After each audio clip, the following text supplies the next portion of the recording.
And we're live. Now that schedule is going to be out of date by the end of the stream, or should be out of date by the end of the stream, assuming I am correct. But that's not necessarily the safest assumption to make. Also, odds are I will need to answer the door, because there is a package arriving, or should be arriving sometime today. And so you'll get to see my holding scene again sometime, in all likelihood. I'm struggling with my mouse right now. There we go. Now, I did some off-screen grinding. Specifically, I wanted to get Solheim.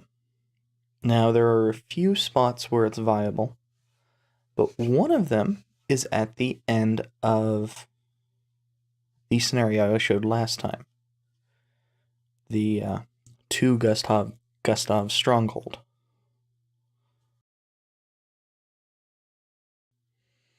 That is what I did, and that is reflected here. Because I was able to get Solheim and Sargon's rare drop,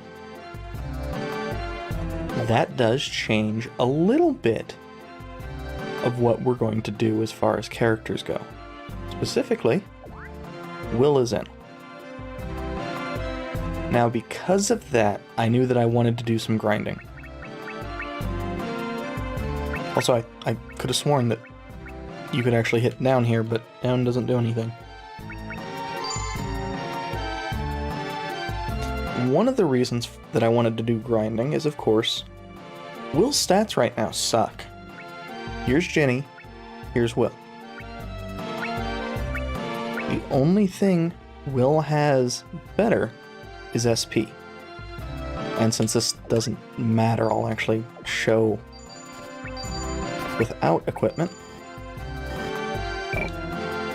I'll show with same equipment.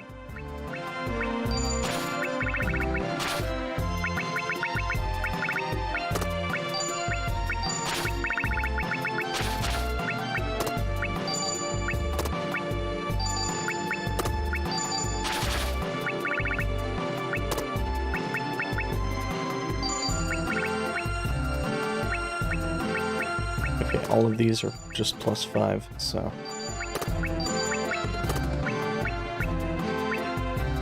It's just SP and LP that Will is better at. Even the skill levels, it's only Tone and Beast. Also, I see that Twitch still hasn't fixed its stats flickering in and out on the Twitch dashboard. Real good job with that, Twitch. Or it might just be because, you know, I'm a streamer that doesn't matter in the fucking slightest, so...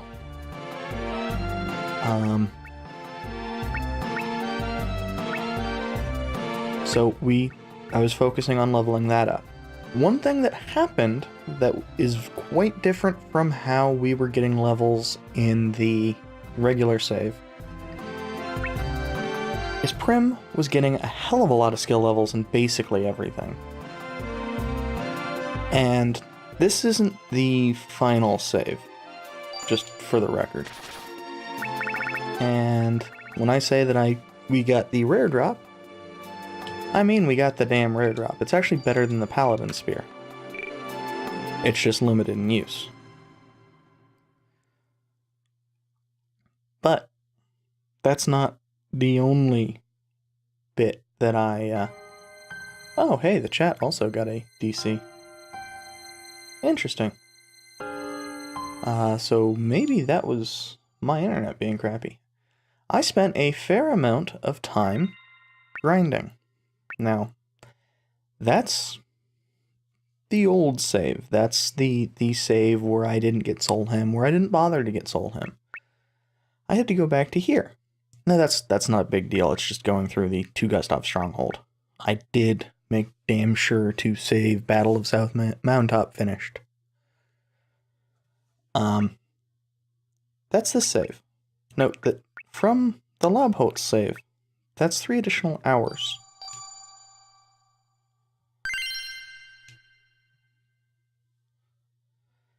and that it was about an hour to get to the point in that Laubholz save. Now, we are in a different order. Another thing to notice is Prim picked up 6-7 more levels of spear. She picked up the most levels of anybody. She only picked up like 3 levels of flame, but she has the highest weapon level of anybody in the party. I mean, Jenny is, I believe the actual numbers say that she's better at getting sword level than Gus. But they had been pulling pretty much parity for a while there. Will kinda didn't get all that much, and worse, I was focusing on leveling up with Gale Strike, and the problem is, based off the double sword that I am using, based off the fact that I want to rely on Gale Blade for Gus, and finally, based off the fact that hybrid arts suck for combos, they can only really lead off, I don't think anything leads into them, I couldn't find anything anyway. Certainly not sword to spear or spear to sword. Or sword to sword. The fact that he needs a lot of quells to negate the Gustav's sword. And the fact that he does not have that bad of an SPR means that he has the best SP regen.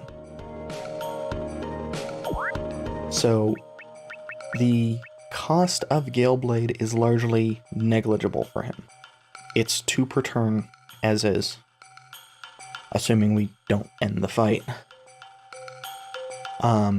And we don't really have to worry that much about it.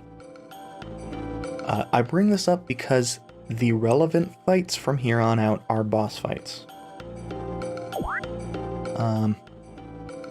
I did change gear around.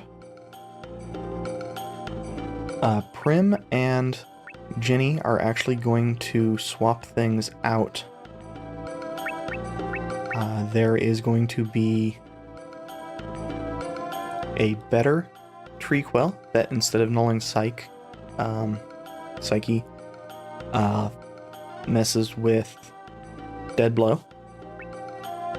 And Prim is going to get a Deadstone.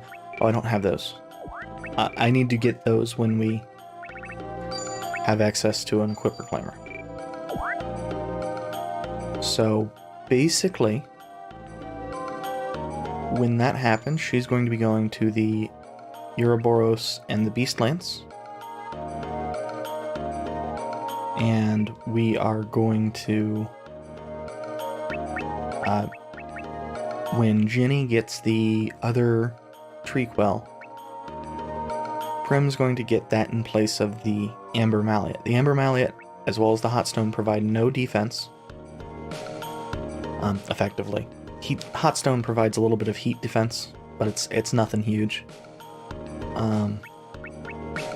The Dryad Grill provides great status defense, and because we're going to be replacing the gem band with a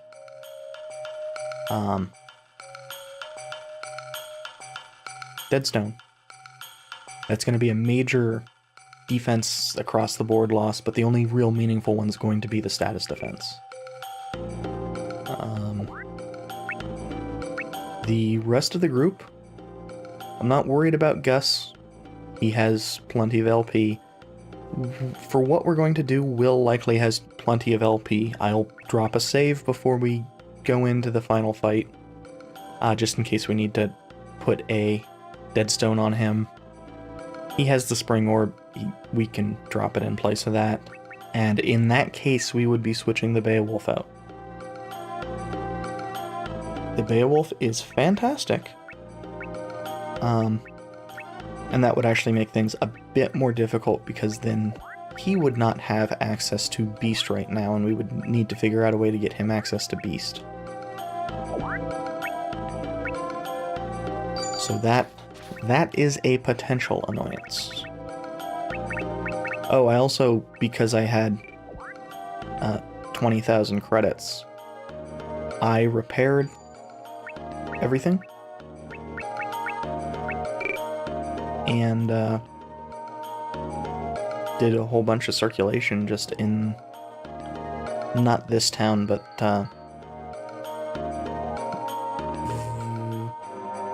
no, it is this town, because I grabbed fire flakes, which sell for 20, or can be chipped for 20 chips. And I also, as can be seen here, I purchased 4 additional soul crystals. These, as well as the anima crystal, are essentially the same as the life seed. The anima crystal has a secondary effect. Actually, I should probably do this on... It has the same... Is it? I thought it was the Stardust Robe. Oh, yeah, he's starting out at 20. Oh, no. It's the Eternity Staff that has 30. So the Stardust Robe has 20 SP on it. The Anima Crystal has 30. So, it's minor, but it is present. And it would be more useful if we actually still had regular encounters that were going to happen after this. But we have 3 scenarios?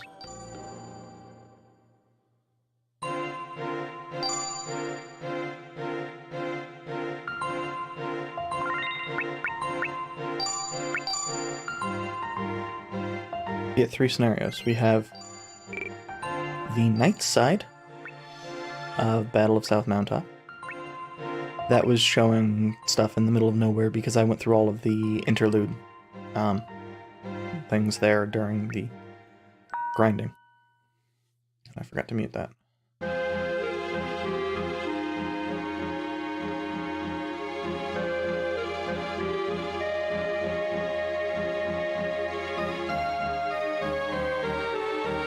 So Prim does seem to know a bit about military tactics.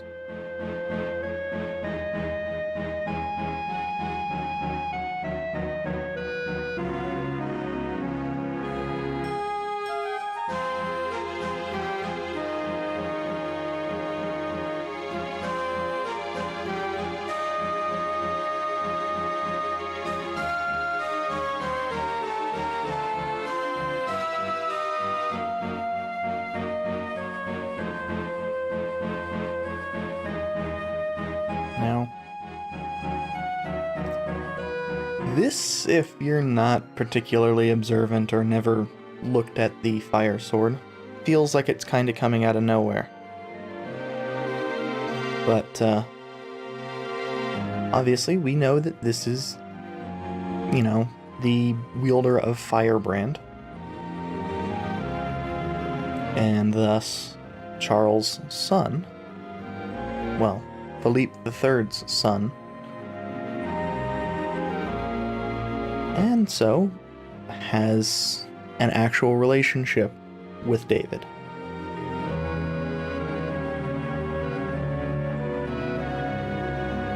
Now, that's Ven. Ven obviously would know about Firebrand.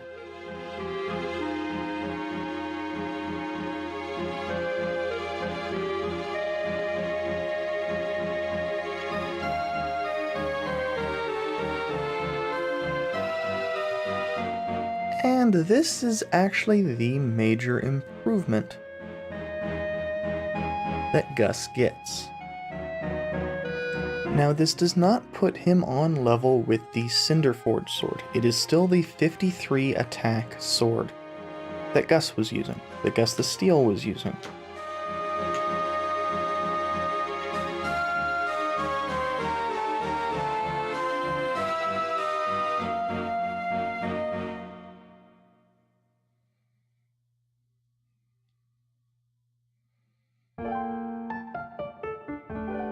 And thus we get to see a bit of Prim's history. Now, there are only 2 people with that color of hair, that specific color of hair, And I believe I called it out when Prim originally showed up, so.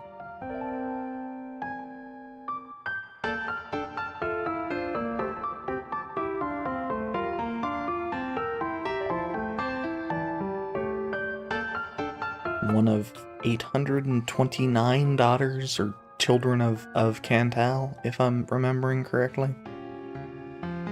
It was some stupidly huge number.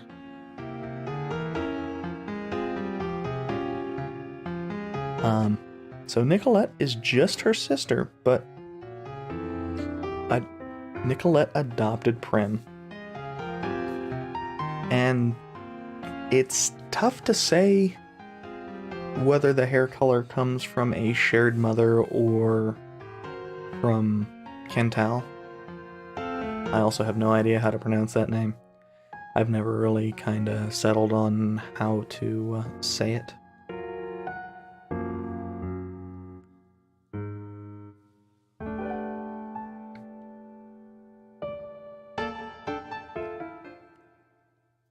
And it's one of those things where Nicolette feels like she's going to be important. It feels like when she's first introduced, this might be the egg taking shape or the egg having a plan. But then it's realized, you gradually realize, no, she's just a bitch. I mean, understandably. The base cause of her actions are understandable. The degree to which it was kept up, maybe not so much.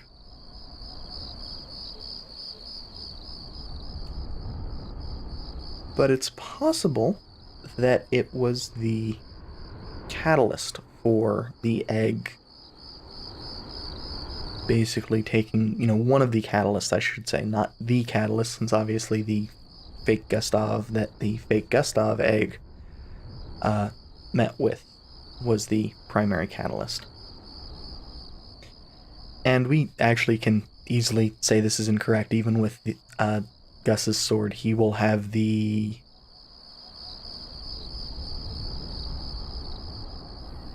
two spears, Cinderforge sword, and I believe the paladin bow are all stronger than the sword. The major advantage that swords have, and this is a callback to, and one of the reasons for Cody's death being canon. Also, I always laugh when this pops up. Like, yep, he is definitely showing us that she is 14, and that's me.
That took less time than I expected.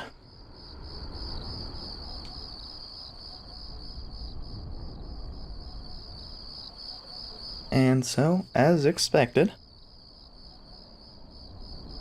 neither the egg nor the Edelritters died.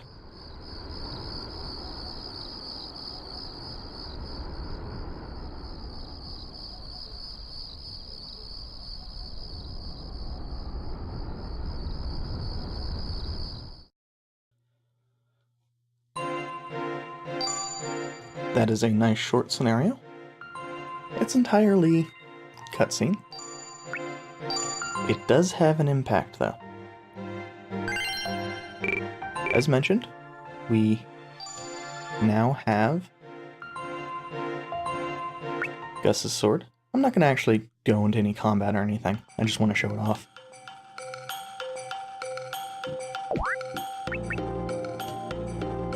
And we can see that the SP that Gus has by default dropped by 10.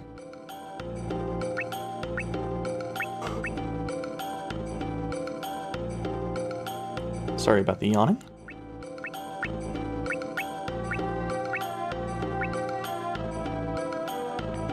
But yeah, 53 versus 70. 54 and 55. 49, but well, bows aren't as good of a weapon class just in general. And we can see the paladin bow down there at 56. Maithia's axes suck, but that's perfectly fine. That's not a big deal. I do want to show off what I'm doing as far as battle style goes. Because we are going for all-out combos, I have it as a set order. I have Gus move to the third so that he is not going too quickly. That should keep him going after the boss for the bosses we're doing. The action order isn't actually that important for what we're doing here. We also have both of these characters set up as War God because they're going to be dueling.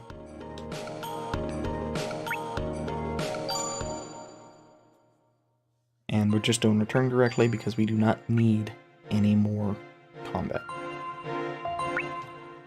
And this is into the Northern Continent. The penultimate scenario. Now, the Northern Continent is not something we have ever had access to on the map. It doesn't even show up. Actually, you know something?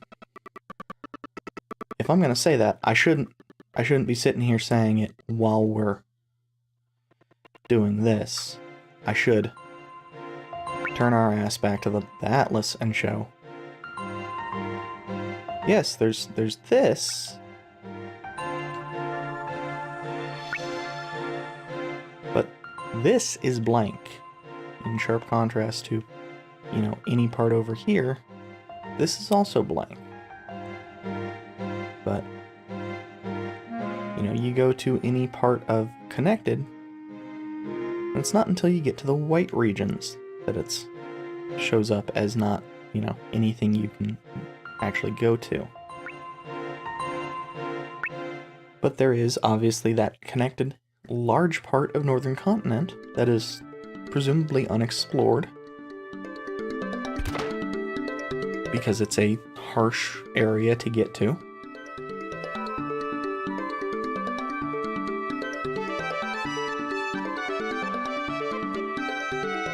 And our first order of business, absolute first, is making sure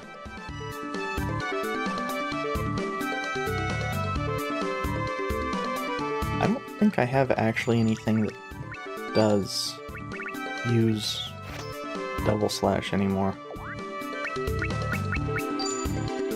I can check.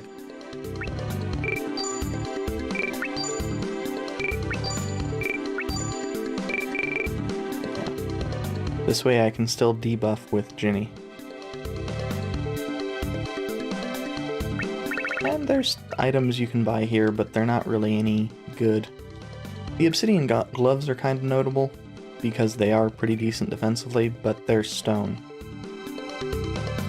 Yeah, and you know, it's saying use your money, use your chips, etc., but there's really nothing for us to buy that's meaningful.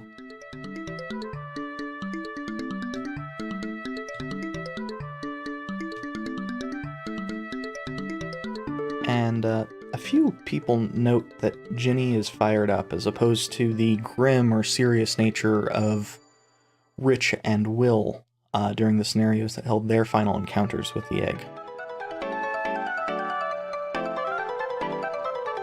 Also, I can see out of the corner of my eye that I have my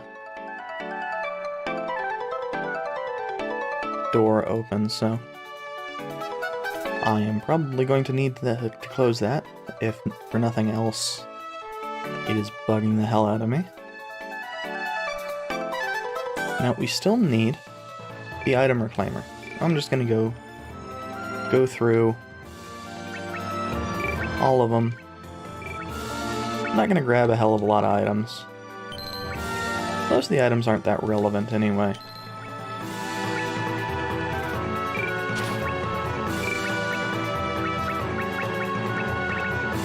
The life seeds combined with the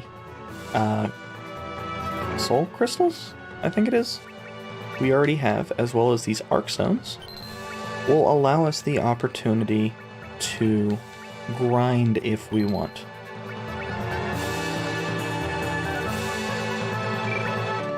I have not really been looking at the items everybody has.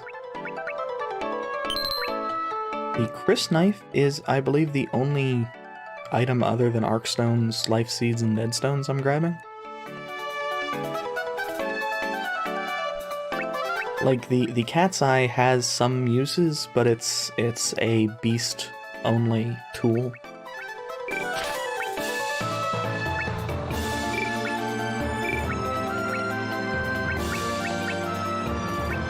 We could grab the water mirror. It would provide additional water immunity to an additional person. We have 3 lake robes and that birch ring. We have them equipped, even. We don't need water immunity. That was not intentional.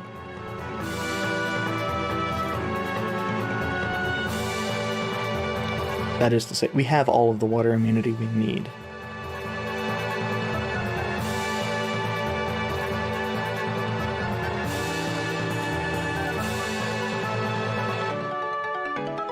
See, just another person talking about how motivated looking Ginny is, how fired up she is.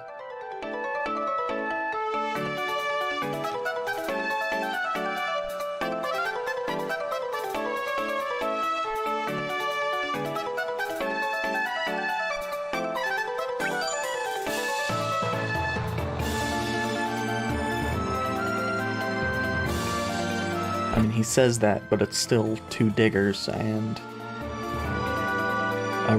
two royals, and Roberto and Mathia. I don't think that this pair says anything special. Yeah, we don't need chips or credits, and nothing here is really worth buying.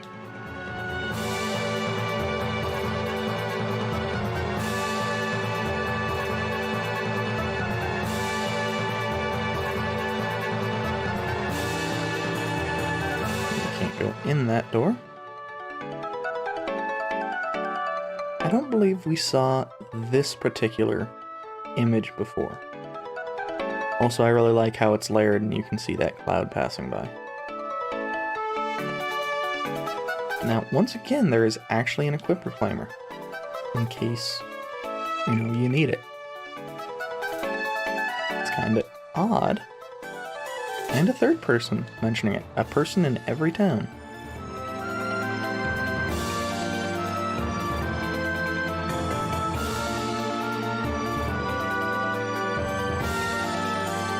And we're about to meet one of the more obvious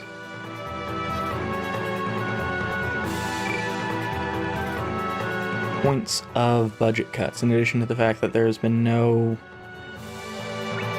kind of real scene-to-scene transitions for a lot of these. That point of budget cuts is welcome to fights.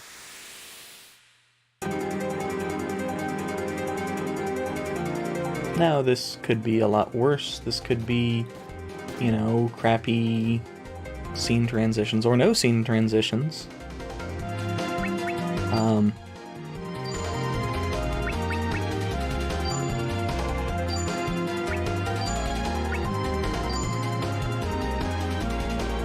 Oh yeah, I don't have a AoE spell with him. Interesting. And I'm just gonna use Heaven's Thunder with him, but this could actually hurt. Yeah, that is all but 3 of Prim's health.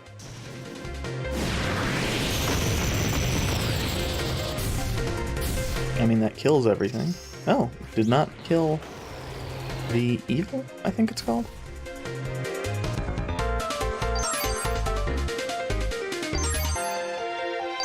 So we will need to burn an LP on Prim. But I think, yeah, the end of fight restored everybody else to full.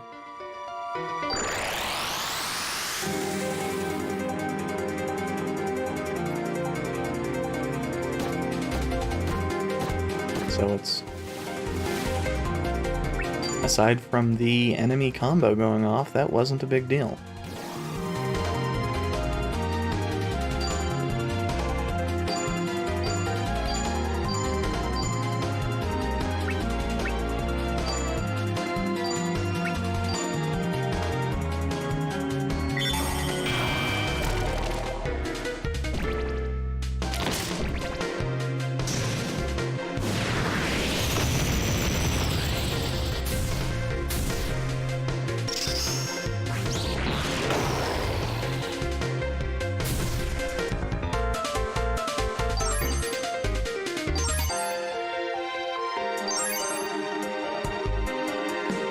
And I believe I have mentioned it, but in case I did not, if we did swap the Beowulf, or if we did end up needing a Deadstone on Will, we would really be wanting to switch this over to Beast Lanes. That would leave Prim without Beast access, though.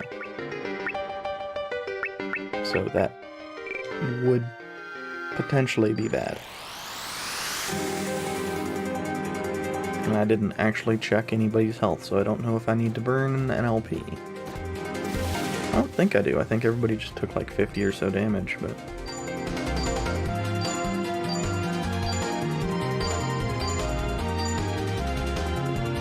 And these Megalith Worms aren't too bad. They do a fair amount of damage, but they don't have that much health. Oscillation is the dangerous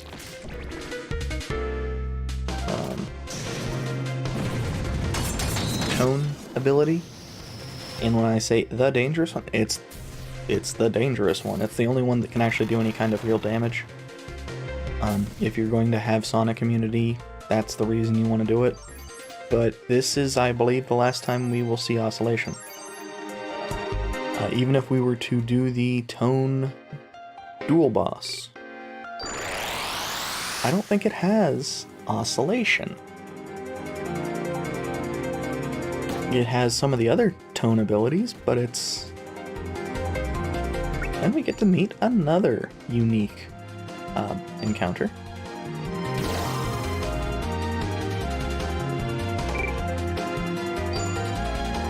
Here we are going to want to do our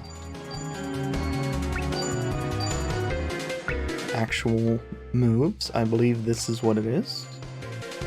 Our actual all-out combos. Yeah, Jenny is the only one getting hit by Fire Breath. I can't really say I'm surprised.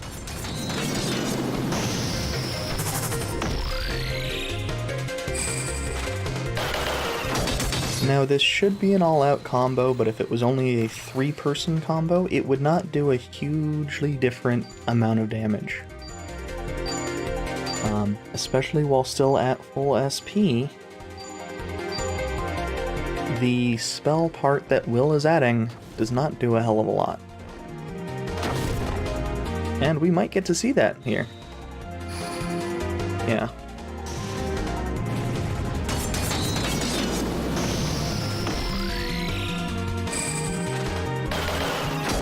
The multi-way pops in very, very late there, which is kind of annoying. I probably should have done a turtle killer, thinking about it. Or maybe a soul hymn. If I had actually been thinking about it, that's what I would have opened up with. Reason being, soul hymn provides morale plus as well as regeneration to your entire party. What?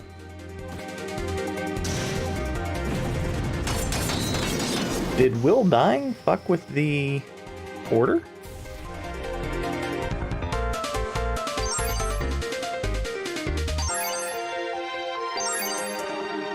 I went, well, I'll check it when we get back into a party scenario, but...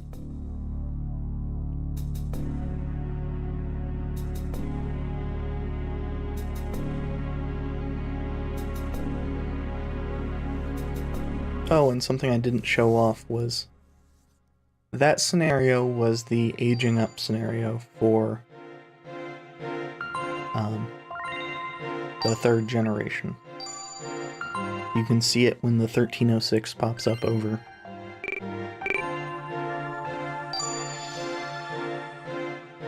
And here we are in the last megalith. The heart of the northern continent. It's actually a pretty tiny area.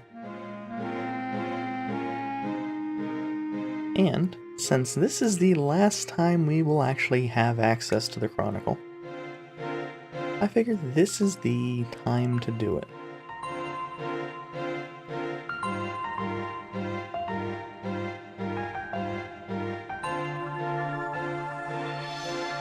And the Chronicle is pretty neat all in its own.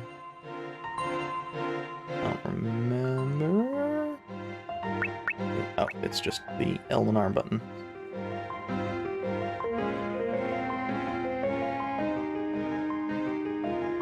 So that, you know, the Empire is the start of the Zero timeline.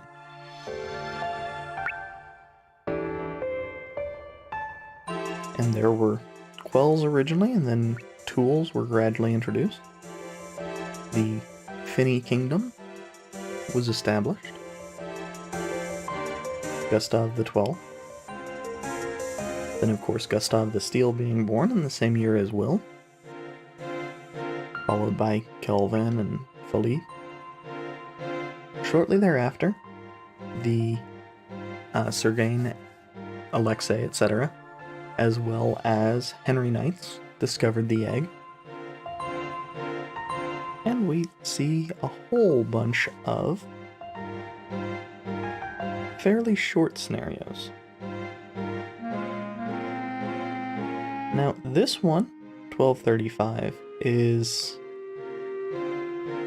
if it were in a history book, it would probably be kind of a 1235 is your major historical relevant point following 1233.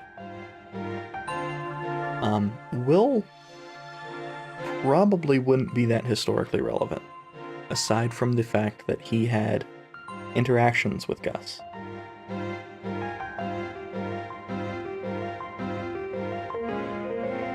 Leslie probably also would not be in that many history books, aside from potentially being in Gustav's memoirs, etc.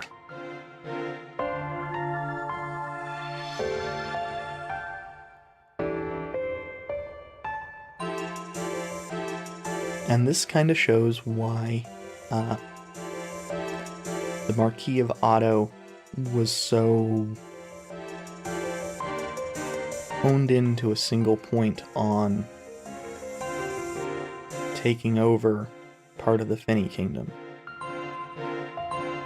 It's very likely this is related to this. And it's quite possible that all of them were done using Scorpion. And when I say all of them, I mean Gustav XII, Philippe II and Gustav XIII.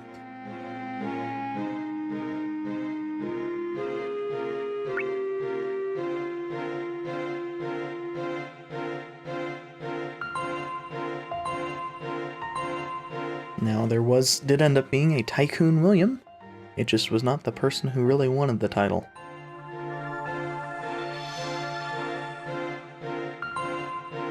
I'm also kind of amused by the fact that it mentions the Battle of Bucket Hill, but only mentions it as Gustav XIV losing, not his subsequent execution.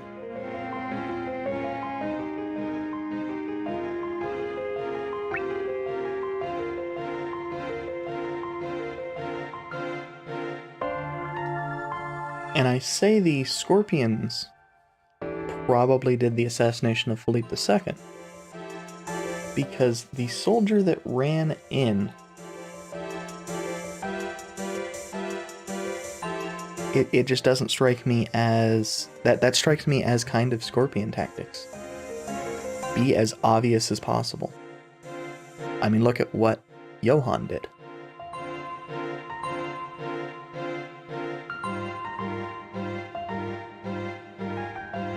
And so yes, he attacks the Anima followers, but I think that was tangential. I think that's the fact that they had the egg ended up being pure luck, really.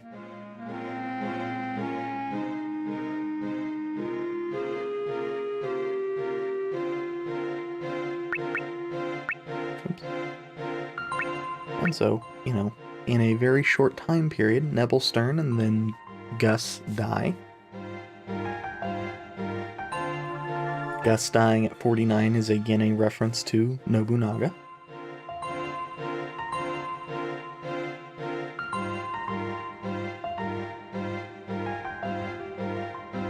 And of course we get to see the rebuilt Han Nova. That's where we were in the two Gustav's stronghold. And the Eleanor scenarios, which I always thought were pretty interesting. Eleanor just seemed kind of like a, well, as a, spy, etc. Her stuff is kind of interesting, even if,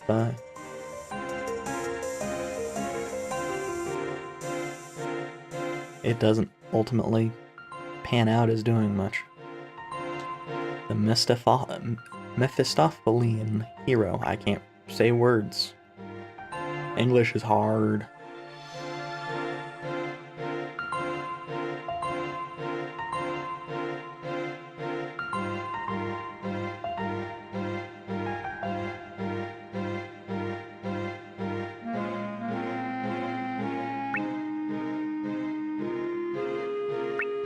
And note, unlike before, when the ship happened, 57, and then it was 77, 20 years to get off the bottom of the ocean.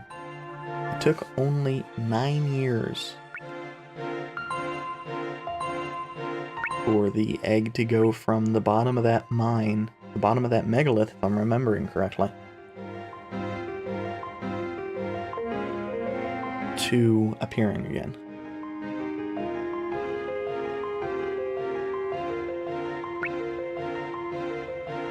And of course, there's not a chronicle entry for the final scenario anyway, so since we can't get back to the map. So it's not like it really matters that I'm showing this off here.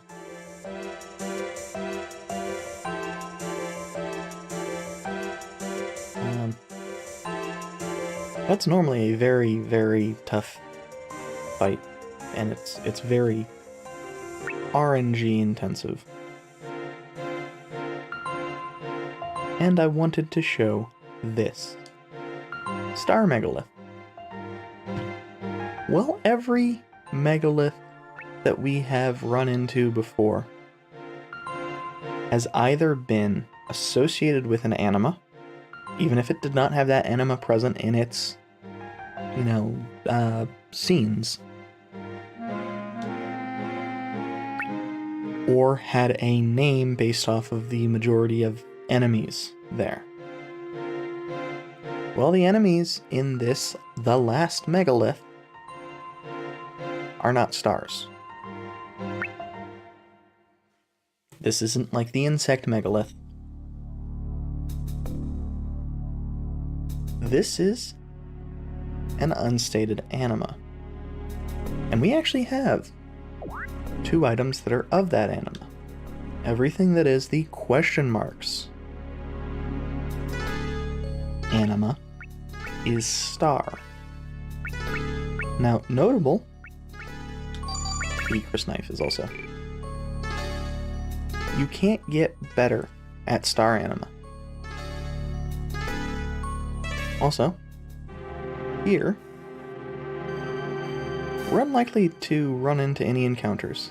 These glowing tiles tend to be where most of the enemies will sit. Nothing here, yeah, kinda alien inspired. Nothing here is really particularly aggressive. They all kinda follow set patterns.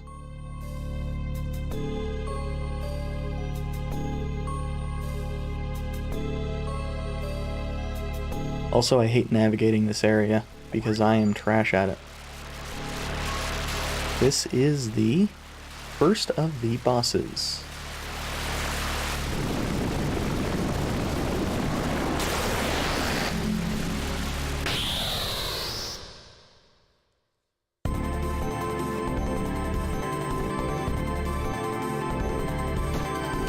And I am actually going to do my setup correct this time.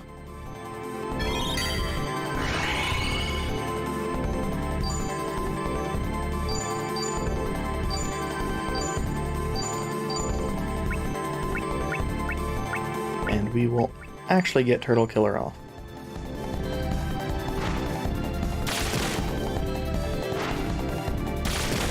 So, the water boss, Water Edelritter, Boris, who was off chasing somebody's army north. I don't remember who. We didn't get the triple.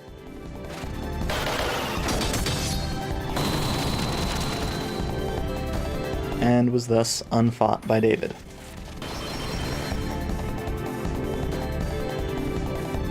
Oh, does Turtle Killer not actually do anything in these?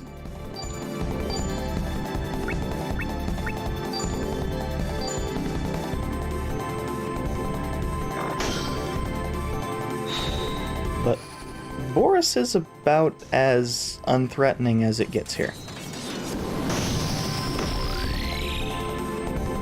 We're really not... Oh, nope, there. Multi-way just pops in so late there.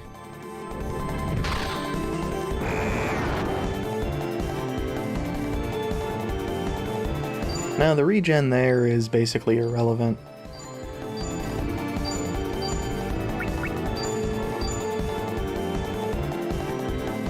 And very likely this is going to... Well, assuming we get a all-out, this will probably just kill Boris straight up from what should be a little bit more than half health.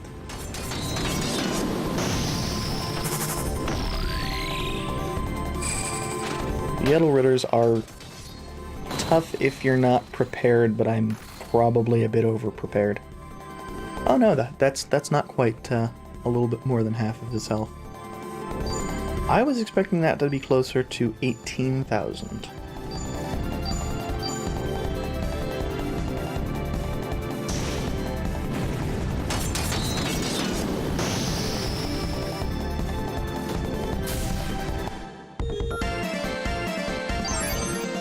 Which, as you can see, would have killed Boris.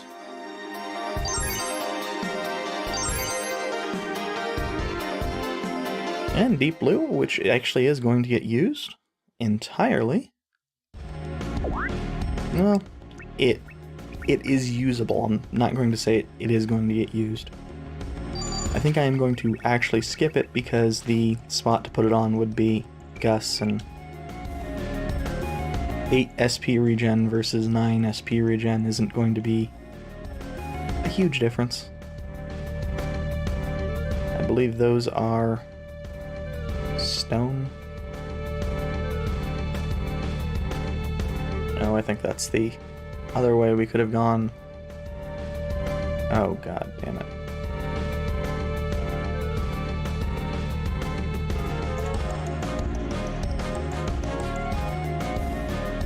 I did say I hated this area. Yeah, that's the way we were going.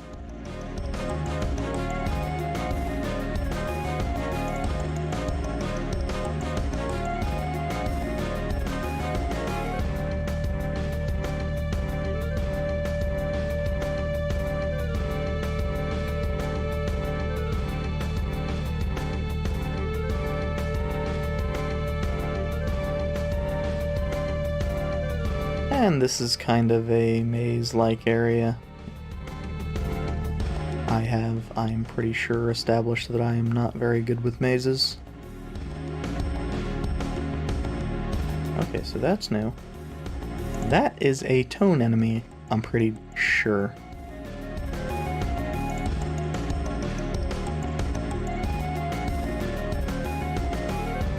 Nope. So, down, left. Was it left again?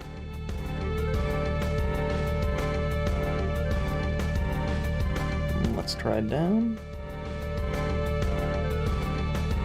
Oh, that just leads to the same.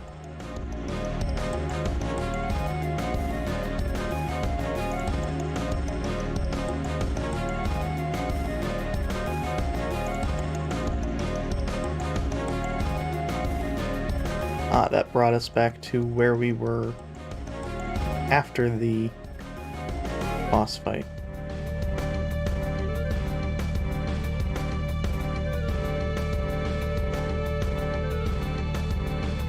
And since everything here tends to be pretty dangerous, and I don't really have any need of additional XP,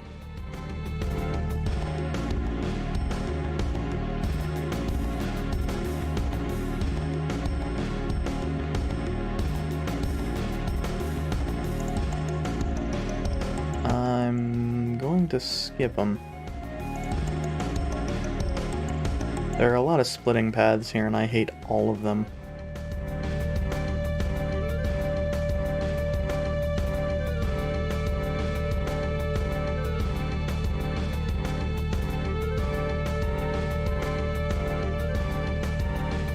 It doesn't help that this entire area kinda looks the same.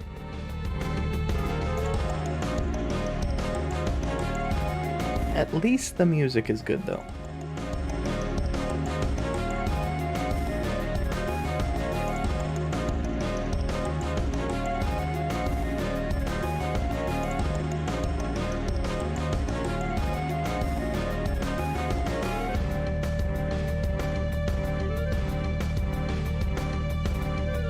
Did that really just circle around?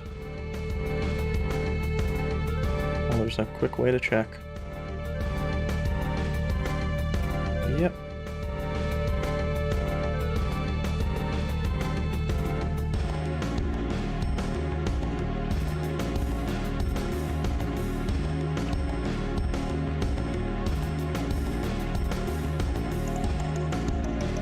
I think we came from up top before. This place is mostly logical, aside from when it's trying to do puzzles.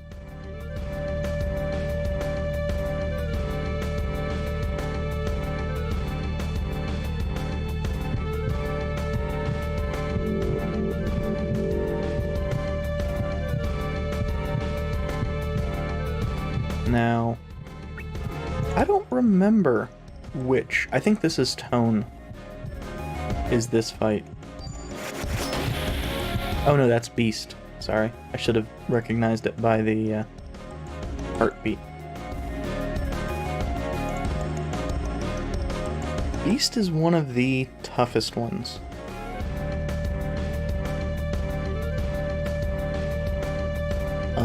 And it's actually kind of weird. This is Tone. Yeah, this is a speaker.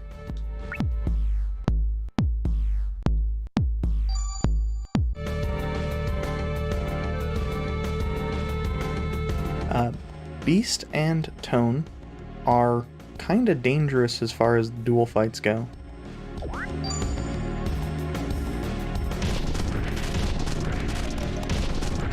But the forms that the boss loses as a result of them aren't dangerous in the slightest.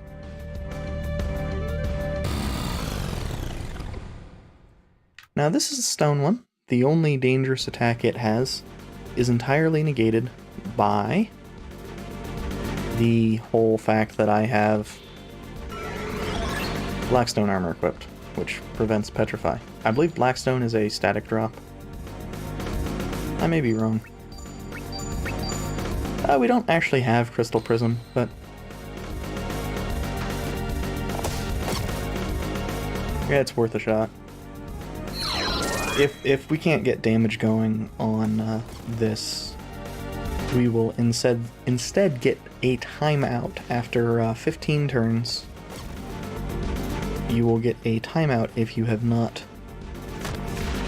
killed the Metal Ritter you're fighting.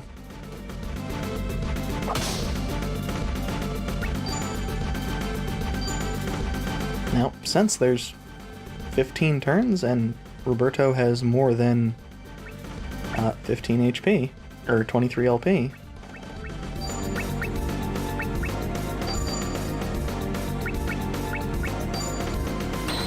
obviously, Roberto's going to be tough for Moi to kill. Moi, it being the Stone Edelritter. Yeah, and we can't kill Moi this way. We'd need to get a lot of those reaction shots going. Because he has 30,000-ish health. So,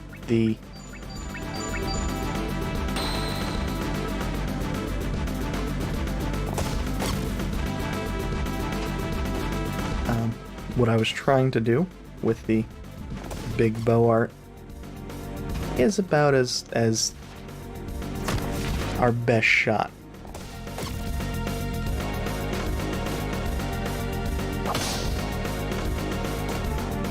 Oh, that was entirely my fuck up. That's what happens when you don't heal.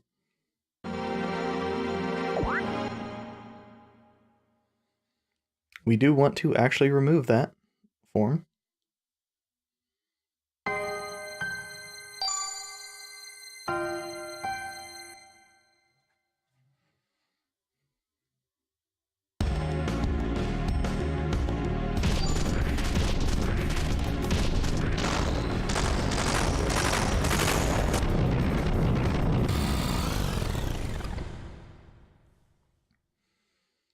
And I'm pretty sure that Rapid Fire is not strong enough to damage the boss anyway, but we can check it.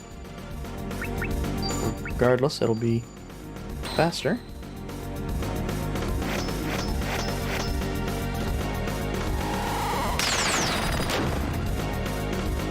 Yeah, 1,000 damage.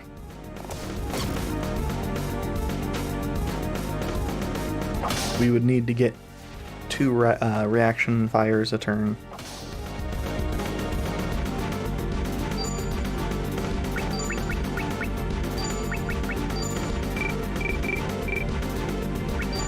I will never consistently remember to recover HP.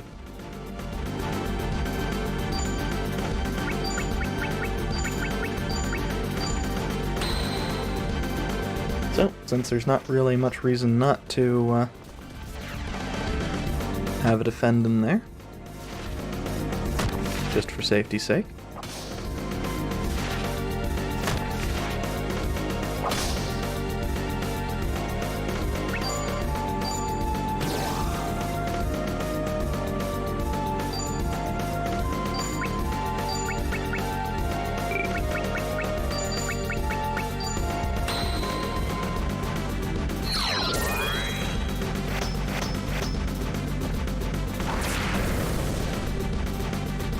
I can show off some of the various animations associated with the bow arts.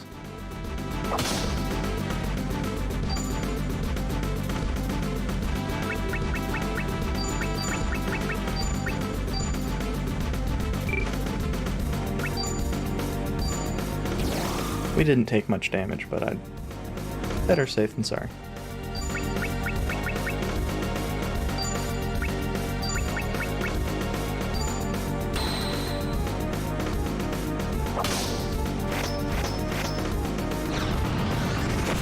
And this is one of the reasons why we wanted to defend. I say as it does no damage.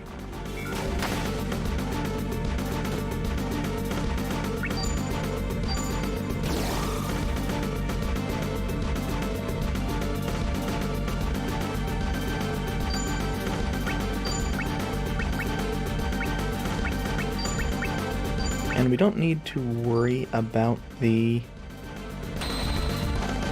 I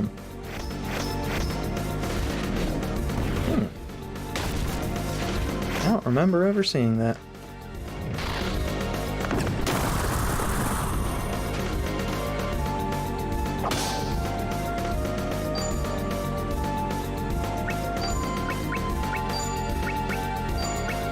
Tools breaking. Because even if it has just one use going into a fight, it won't break until the end of the fight. I believe I've shown that off a few times.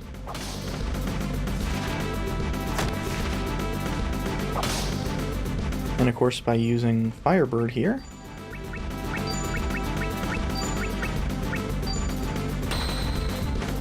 Roberto is basically immortal.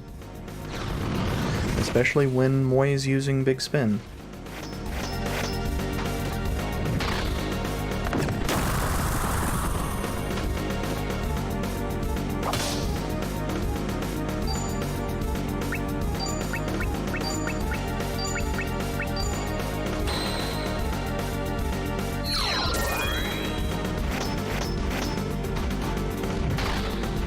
So, yeah, Moy is just not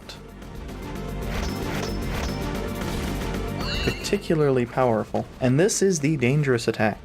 Stone Memory has a 100% chance of petrifying its target, so you need to be Petrify immune to avoid that happening. We are, so that's the difficulty of this fight taken out, especially since we have Flame Beast. So we are just going to time out.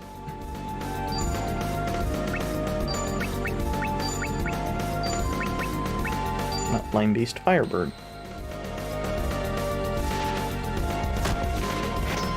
The words may be mostly synonymous, but there is a distinction when it comes to attack names.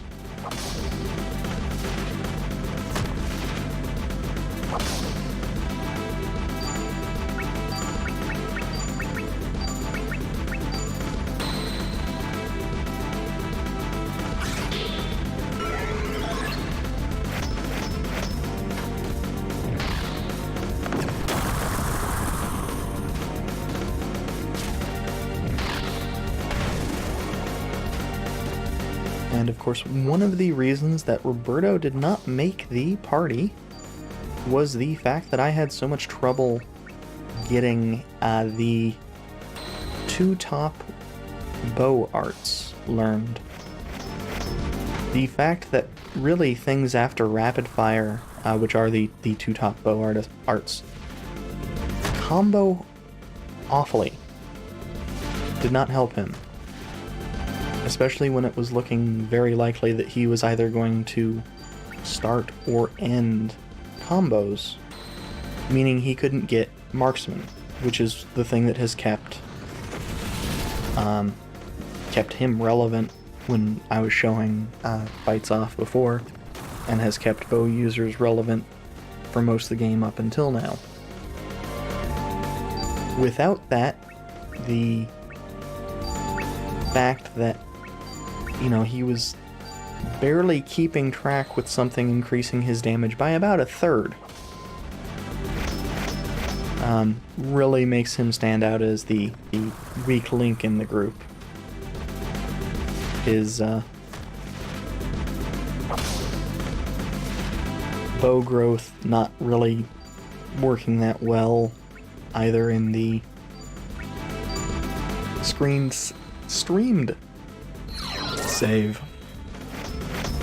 Or when I went through it again afterwards, just made it a bit worse.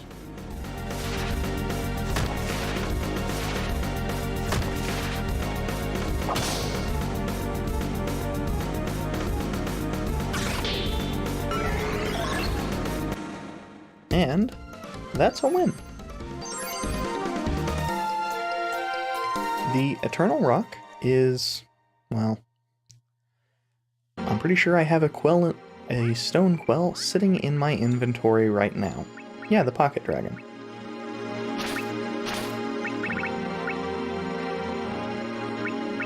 Sleep and Petrify immunity are pretty useful. I'll give it that, but nobody has a spot for a stone quell. I mean, aside from Will, I don't even think that anybody has stone access.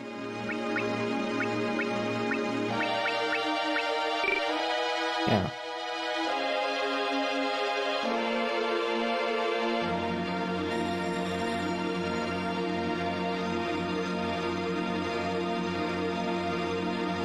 Nobody aside from fire mages, ever cares about stone.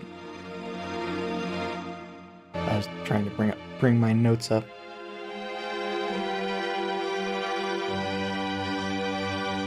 Now, this is the second dual boss we're going to be doing.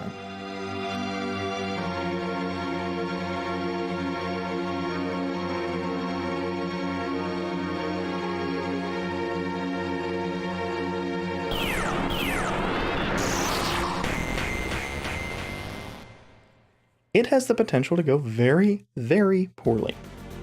The tree boss is actually pretty strong. And yet, it is by far the most important of the Edelritters to fight. There are two reasons for that, actually.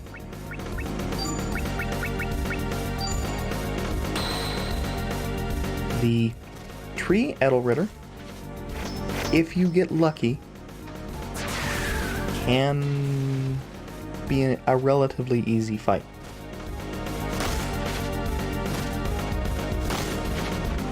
If all she does is stabs, it's not too awful. Case in point, we don't really need to heal from that.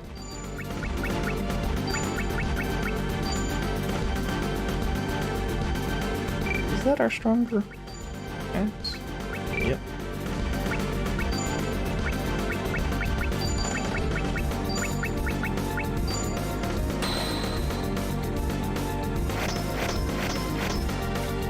Tornado Divide is strong against plants. This is kind of just showing off the fact that we don't have a strong axe and we don't have a strong axe user.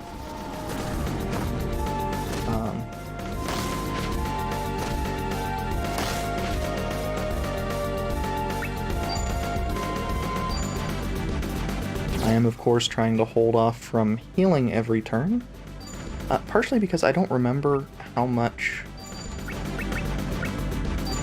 health I believe the boss's name is Mika has. Mika was also unpresent at South Mountaintop, but unlike Boris, she was not off fighting or chasing somebody. She just isn't mentioned entirely at the time. She was in the Two Gustav Stronghold scenario. She sicked monsters on us.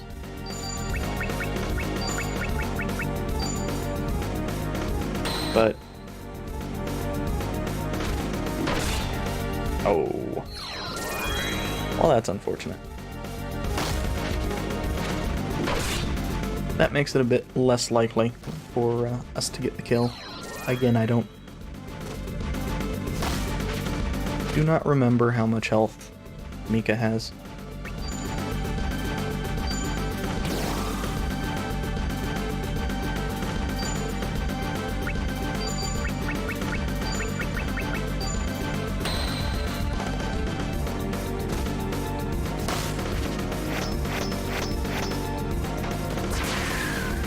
I'm pretty sure it is in the 12 to 18,000 range, so we may not have seen it anyway.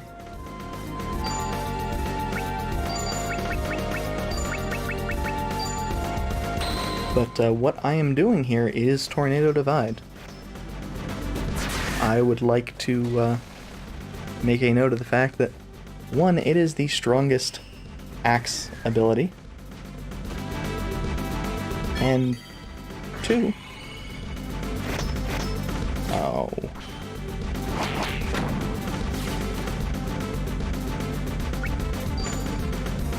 it is strong against plants, which Mika is, being the tree lord, wood lord.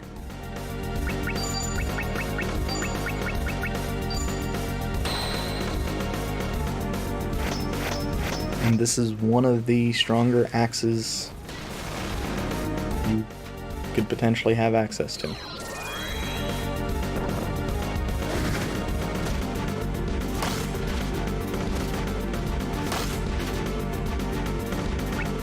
And that pollen gas is one of the reasons why you probably want to avoid getting too low on health.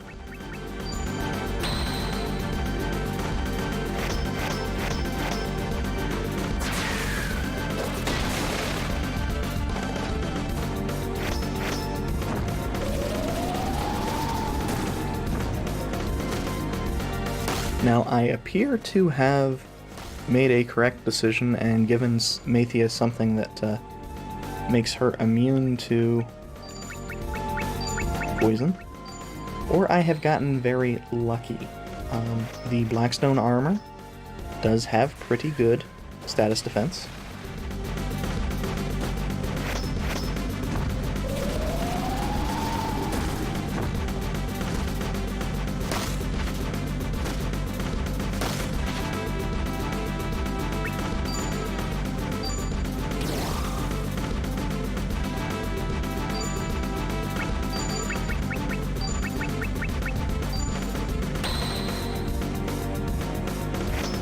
This is the 10th turn of this, I believe. Those solo attacks may have all cost weapon durability.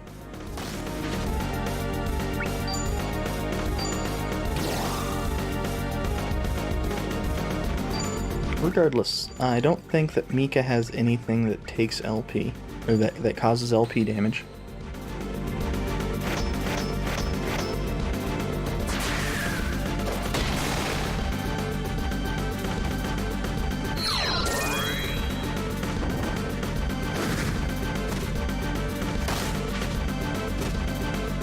And that charged pollen gas is basically her really strong attack.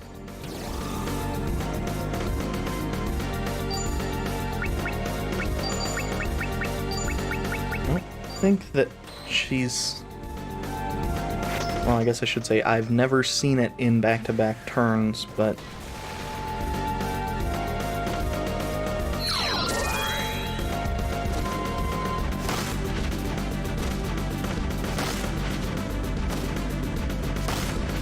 And at least it's not a morale up. One of the things that makes the Beast Lord so dangerous is he also has a charge move that is a morale up, and that increases his attack for several turns, fairly similar to Soul Hymn.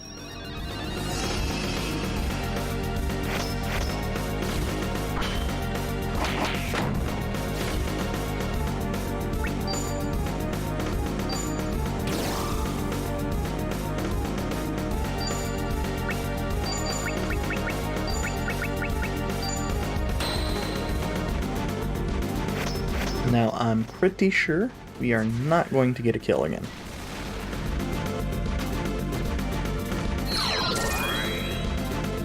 It's kind of difficult to get kills on these with the people that are essentially your B-listers. And it's especially the case if you don't have really good weapons and really good skills on them.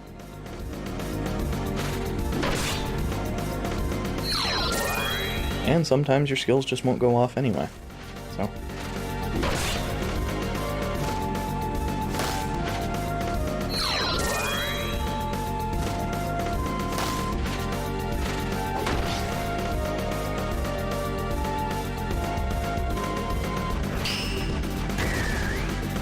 But fortunately, you do not need to kill them.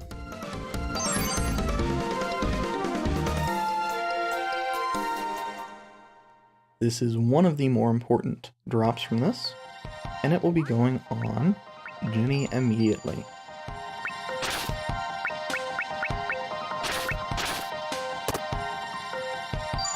Now that did actually improve her SP a little bit.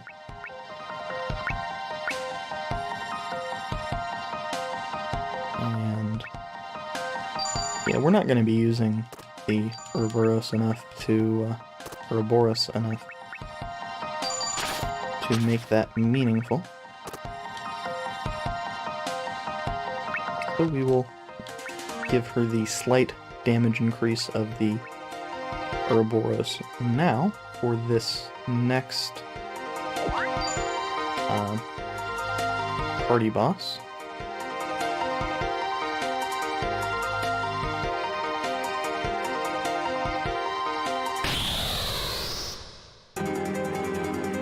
And we'll get to see why I've been trying to avoid encounters. It's just these things which were a boss previously.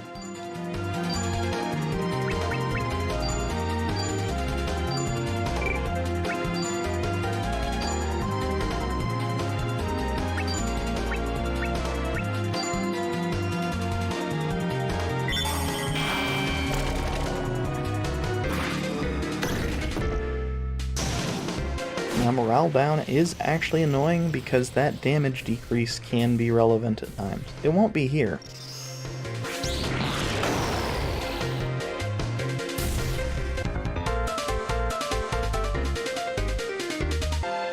None of the enemies there have enough health for it to really be relevant, but...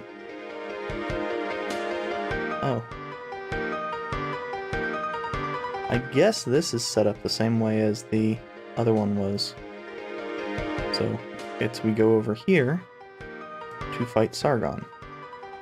And Sargon's good to fight anyway, because otherwise there are some plot details that aren't given to you.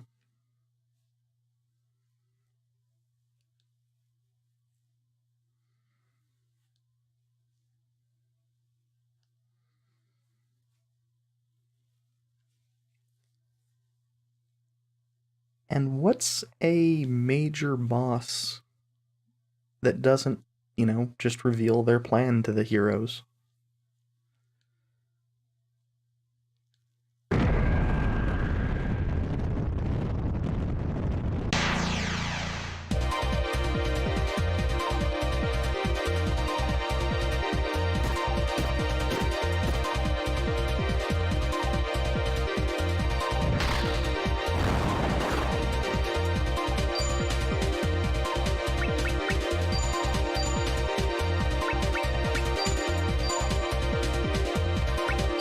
Now, I don't know, for certain anyway, if Sargon is susceptible to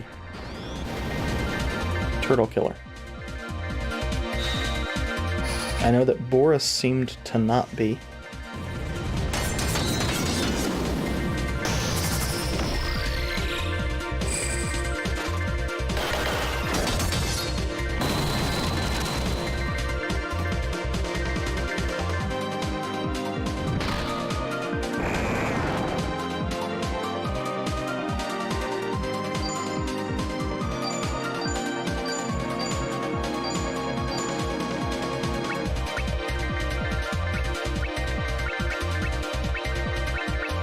But you never know unless you try it.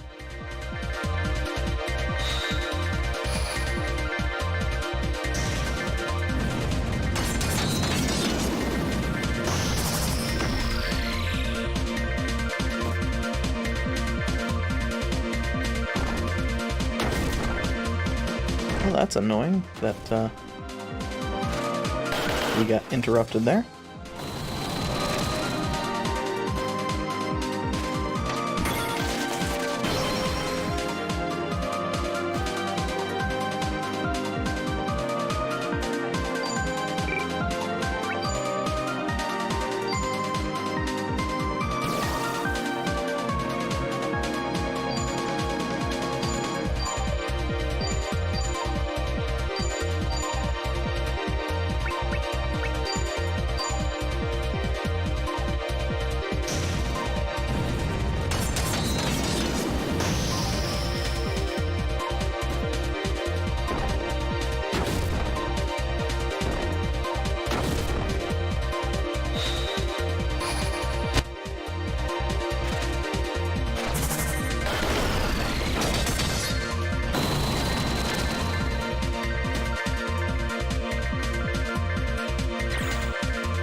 Call Thunder gets to show off why it doesn't add much to the damage total most of the time.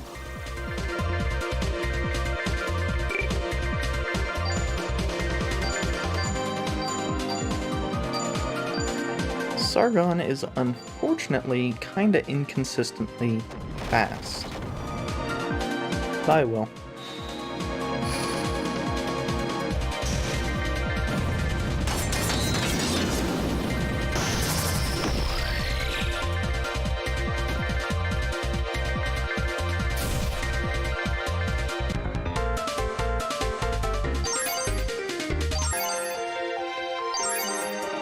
And so we also get to see one of the potential hazards of bringing Will along.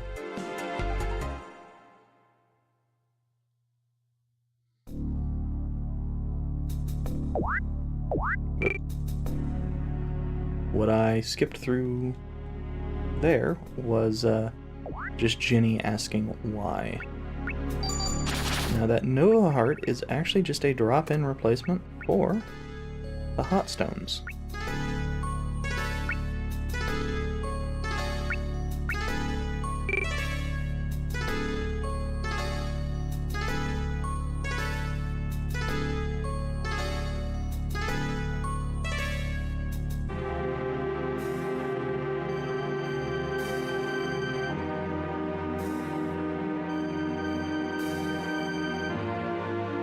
And again, just trying to avoid unnecessary encounters here. I can't remember exactly everything about the timing here. I may have screwed up and I may have needed to do the healing right then. I think that's the case.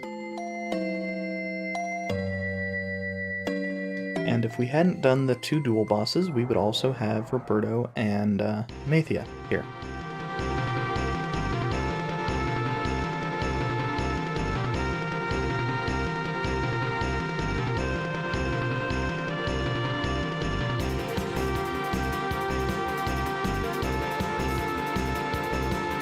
And they would, of course, have their own lines.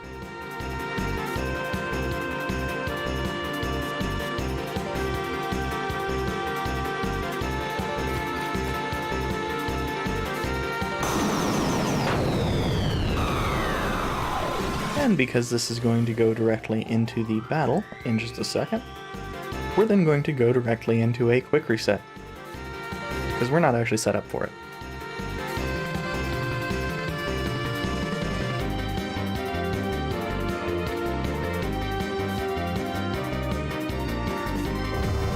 But I have no problem with showing it off a second time.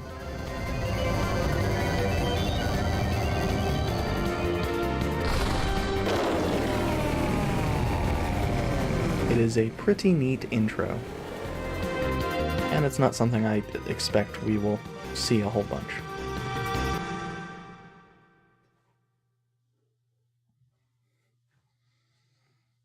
Now, I seem to recall the egg being a little bit more consistent timing-wise, than Sargon. Sargon, for some reason, occasionally just becomes really slow. one of the important things is, of course, equipping a deadstone on Grim.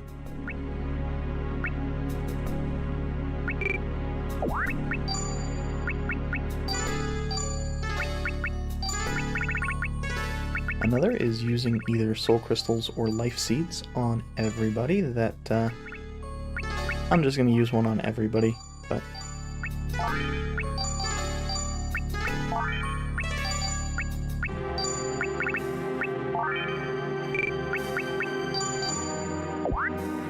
if we wanted to, I could have just used them on people who'd lost LP.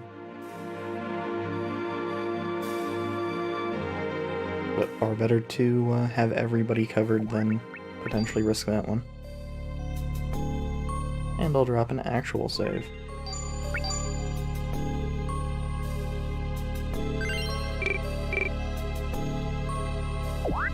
And just double check.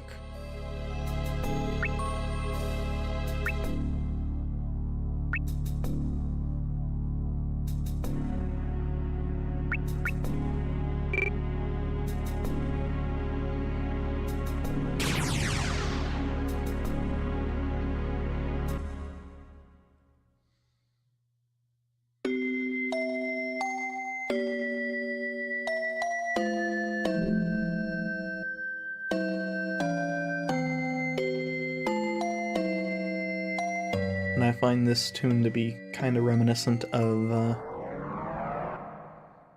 Earthbound before it goes into something more reminiscent of Chrono Trigger.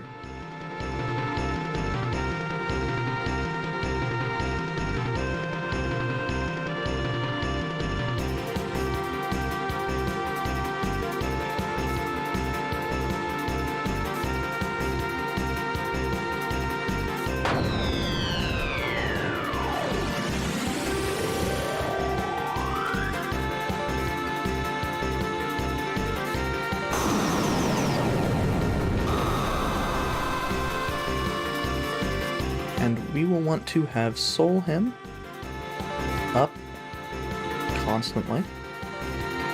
The main reason for that is actually the regeneration.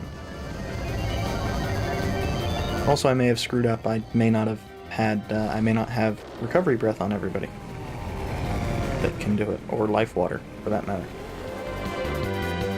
Both of those could also be potential resets if I actually did screw that up.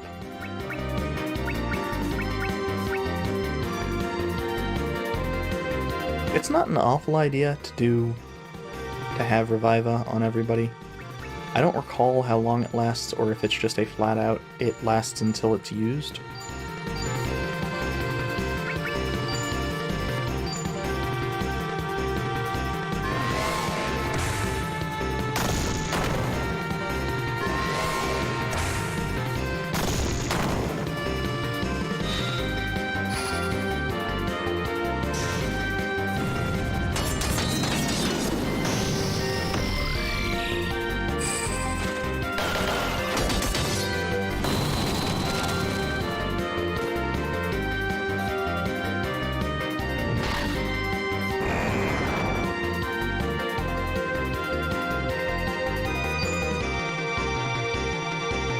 Now we want to avoid unnecessarily healing with LP.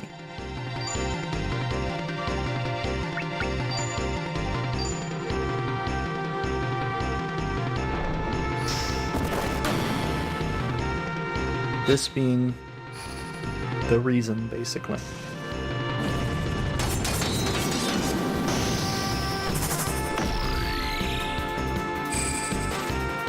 Gus, and especially Will, take LP damage from that. Now, that is a good sign. That suggests we have blown through the first form.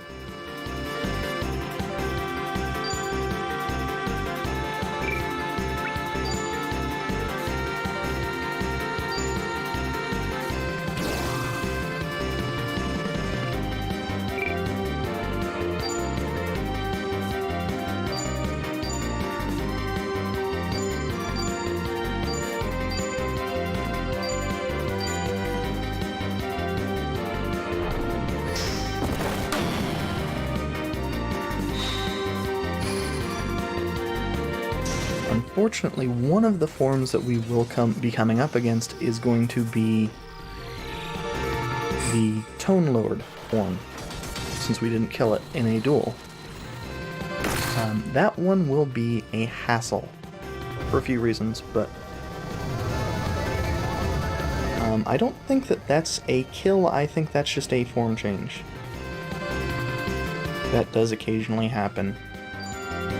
It's SaGa.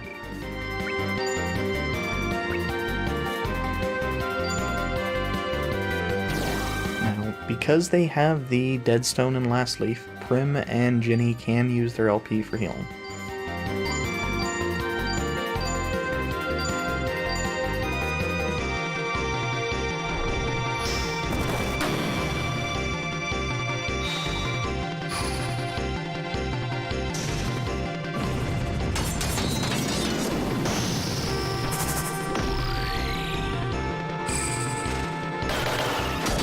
Now, we are getting pretty lucky. We've been getting all-out attacks as we've been putting in the commands for them.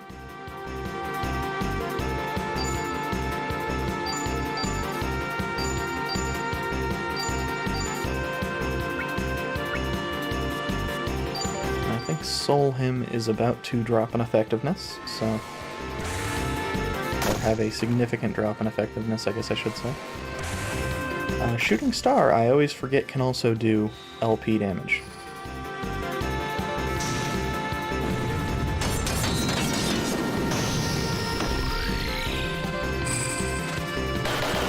Now, one of the things that sometimes works as a hint for you are going to get a triple attack or a all-out attack instead of the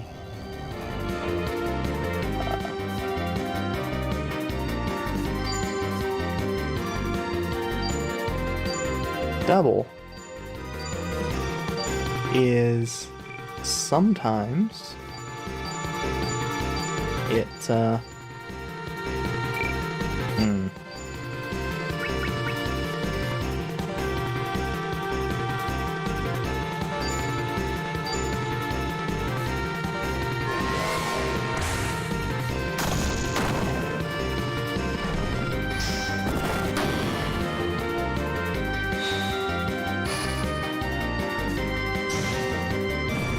it will pop up the second attack after a little bit. Sometimes both of them, the attacks are there at the very start, and that's always just going to be a double attack. The triple usually will happen if you have just one attack and then the second and then the third shows up. Unfortunately, sometimes that doesn't mean anything.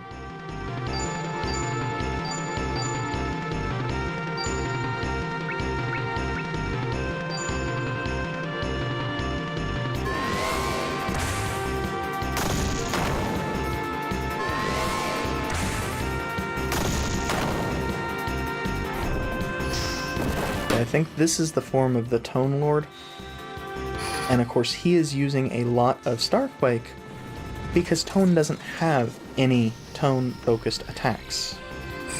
All of the Tone spell attacks with Tone in it are really more focused on the other element.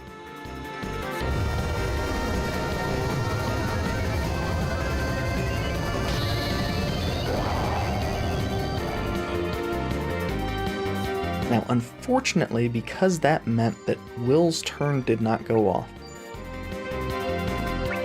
Gus is still low on health. We're burning an LP with him. We can do that because he has a higher base, and of course, Will got hit with a attack that took an LP off of him anyway.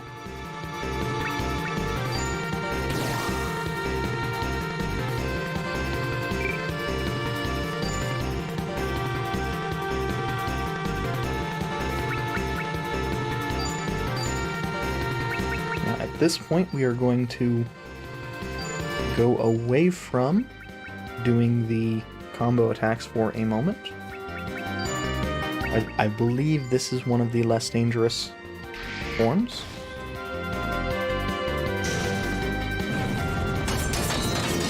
And we need to regenerate Waza points.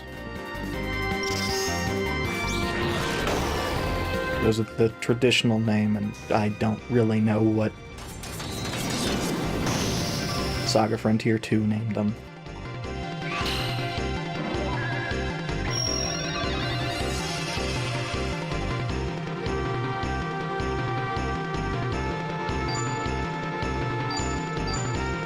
Now, that's not to say that this form is a free kill.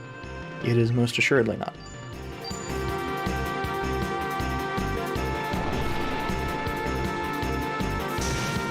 Case in point.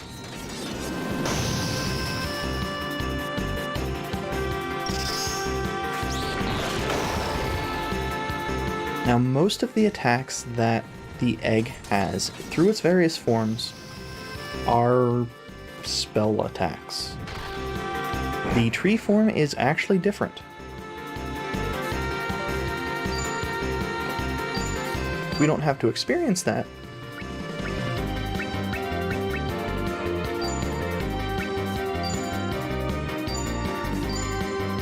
but it is the one form that is different.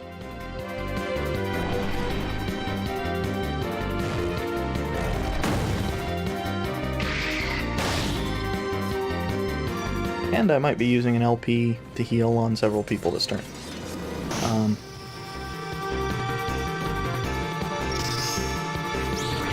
This is one of the problems you start to run into if you...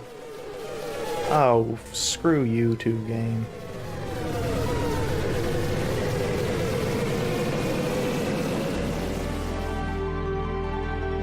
This is potentially very dangerous, because poison can kill. Okay, so...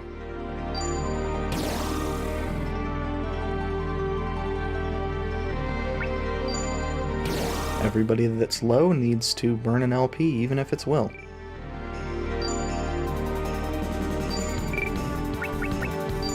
And we are back into...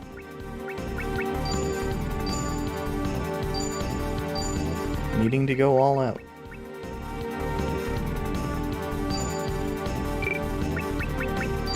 I'm gonna refresh Soul him, just to make sure that our morale is up as high as possible.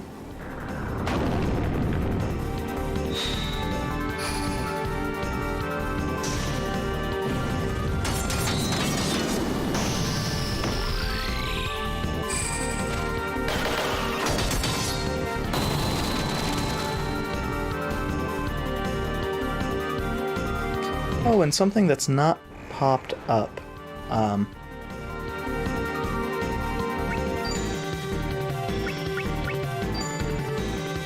That is pretty relevant. Well, it's not really relevant, but it's relevant to certain fights. All-out attacks that include an attack that has a death blow effect, or any combo attacks that include an attack that has a death blow effect.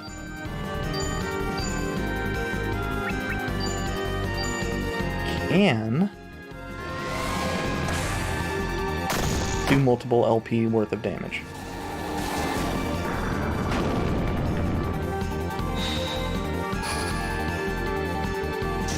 So we can see why I'm doing LP healing here, even though it's potentially dangerous. This is the final form. This has actually gone a lot quicker than I anticipated. This final form has more HP but less defense than the prior forms that we have been dealing with.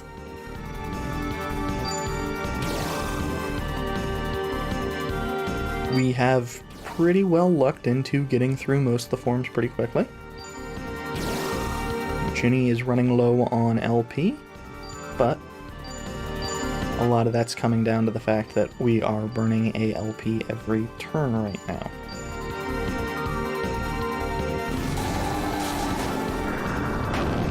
I believe the egg at this stage always ends its turn with Xenocide. which of course means that it's not doing anything that can kill anybody from full at this point.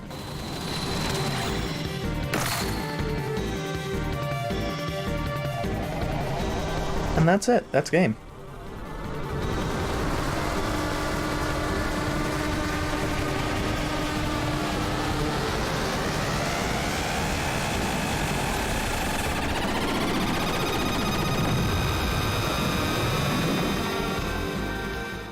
The forced ordering failed to get a all-out, well, a triple or all-out attack once. No, twice. We got a double once, and completely failed to combo once during that last encounter.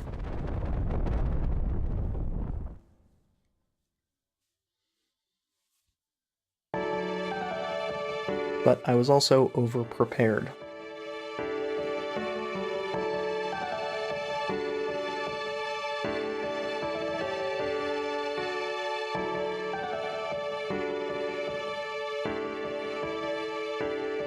And after that fight, Jenny's the only one that really has any kind of energy.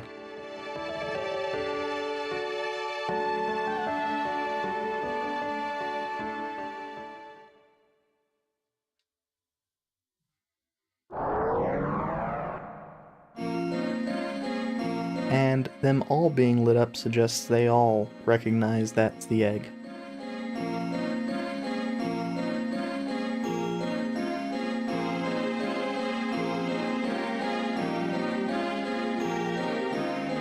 It is really, really big.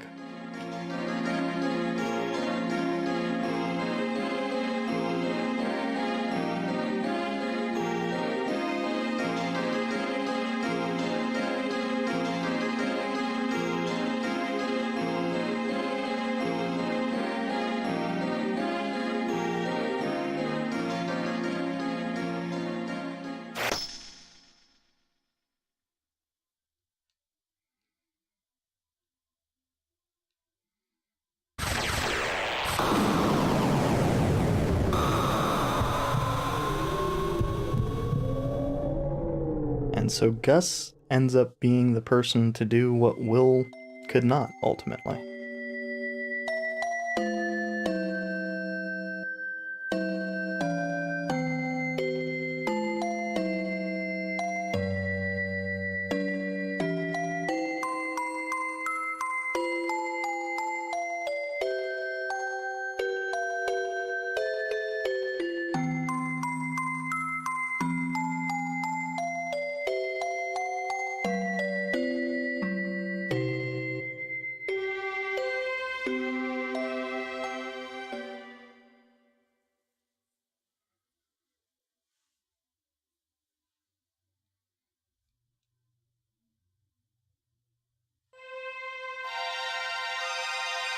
And roll credits. Oh, hell. If Kobayashi was the one that actually did the design of the characters, that explains why her comments on some of the character design were actually relevant at all. For whatever reason, I was thinking she only did the art.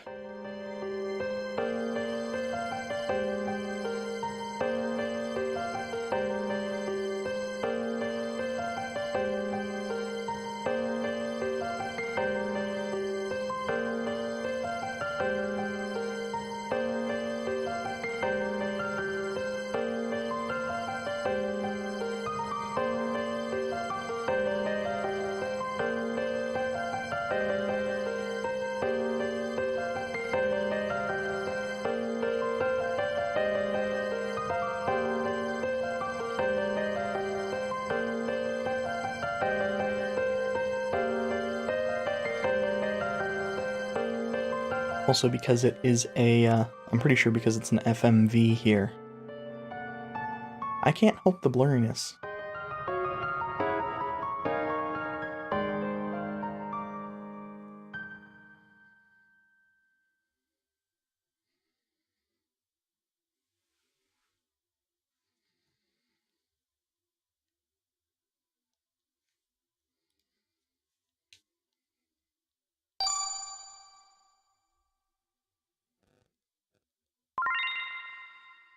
And we get a save. It's a New Game Plus save, if I am remembering correctly. Okay to end.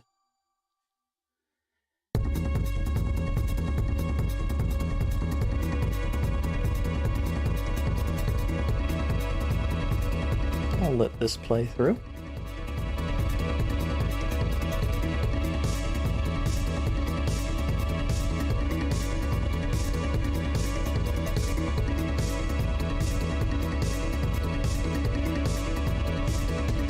This just goes through all of the scenarios. It will also show me being out of order in a little bit.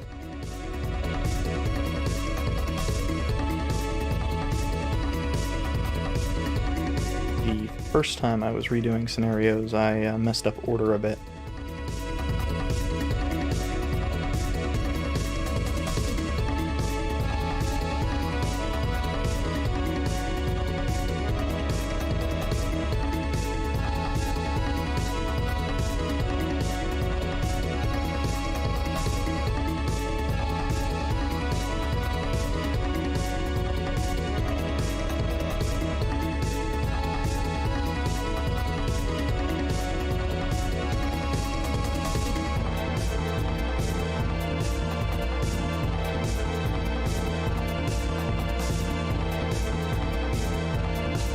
Fortunately, the backing track is probably, in my opinion anyway, the weakest track.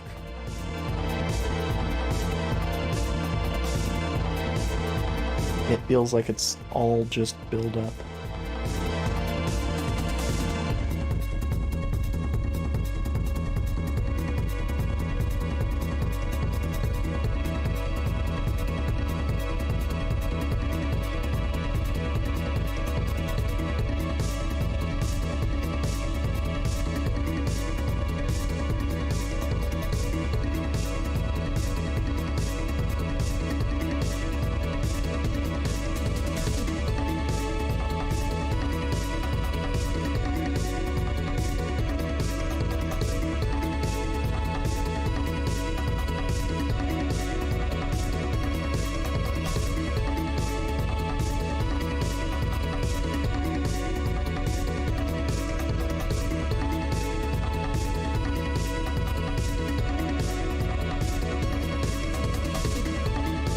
And we can see some of the choices that I made along the way.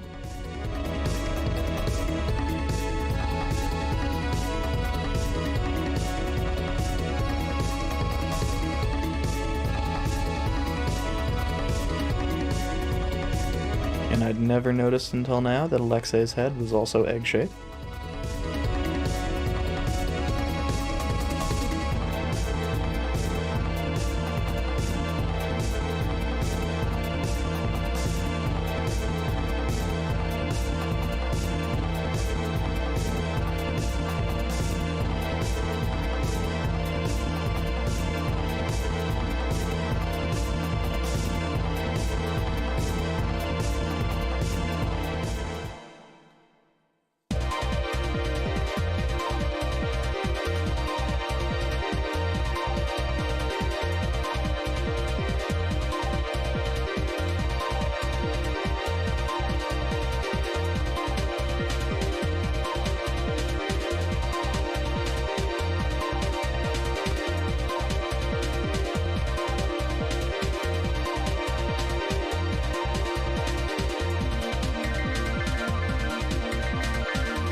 Yeah, the ending themes seem to mostly be the kind of build-up parts of a lot of the songs.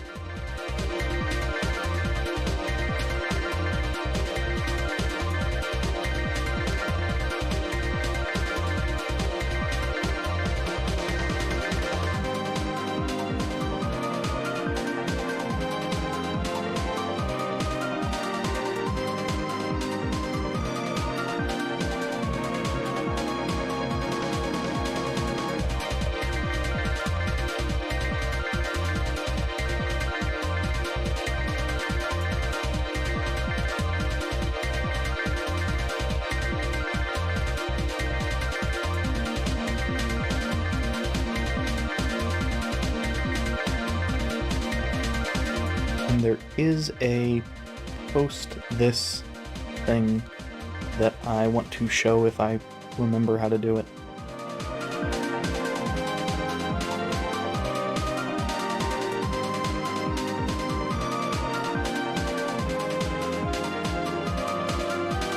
Because I think it's just if you load a new game plus save.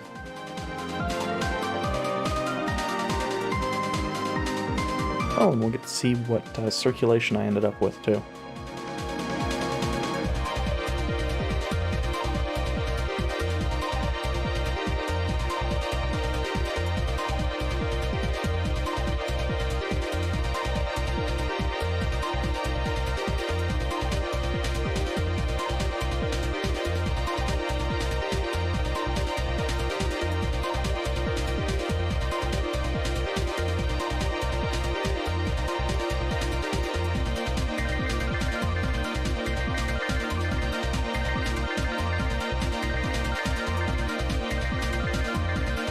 And the comments that get made for if you do Metropolis, I think is what it's called, Metropolis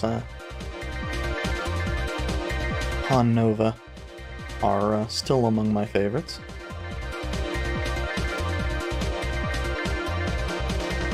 Just the audacity necessary for the planner to be made mayor of Han Nova.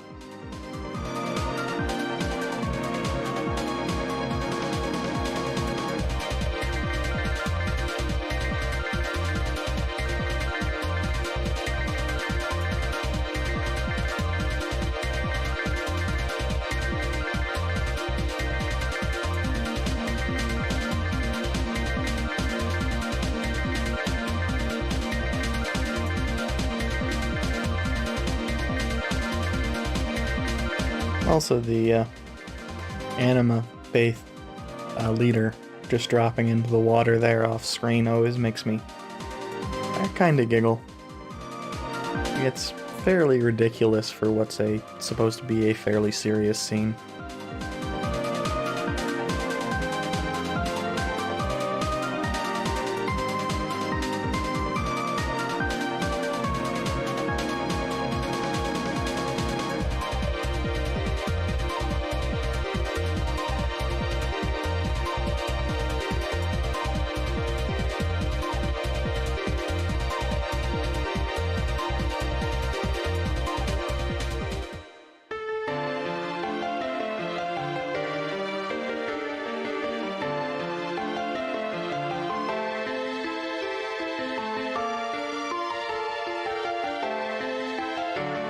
And I think aside from the ending here, this track is only used once? Once or twice? I don't recall it coming up too frequently.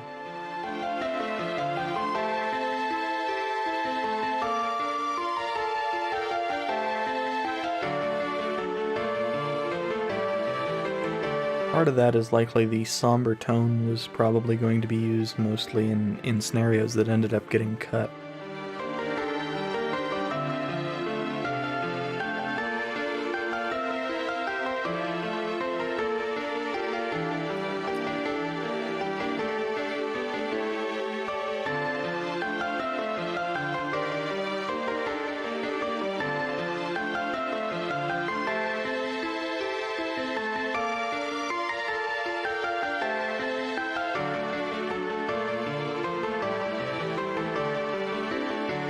I also find it fairly interesting that for all of his importance to the plot, which is, I mean, it's very little aside from being Gustav's father,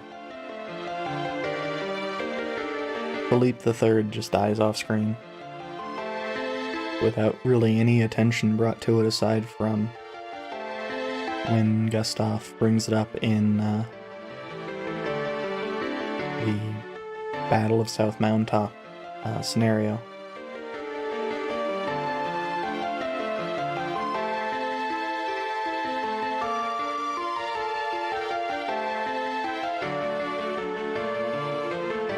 And that, when it was showing I think it was the fossil beast there, that's the area where that's the fight where you can get the infinite use Titus Greaves. which would be good if stone were useful, or, you know, footwear was actually that useful.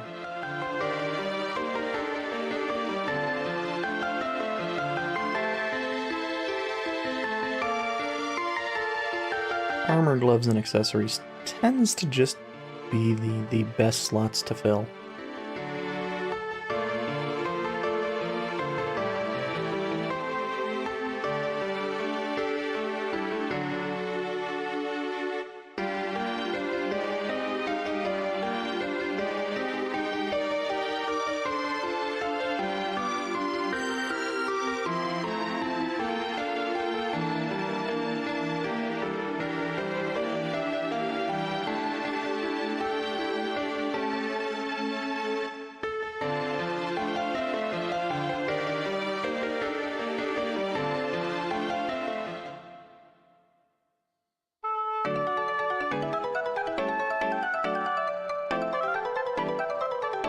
And while it's perhaps timed a little bit poorly, I think that music change was supposed to kind of coincide with the start of the Ginny side missions.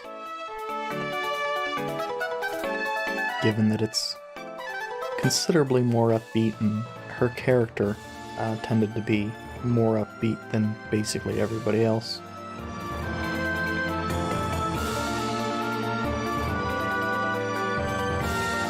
I suspect without the optional scenarios, it would probably line up. Although I don't think too many of the side scenarios did show up.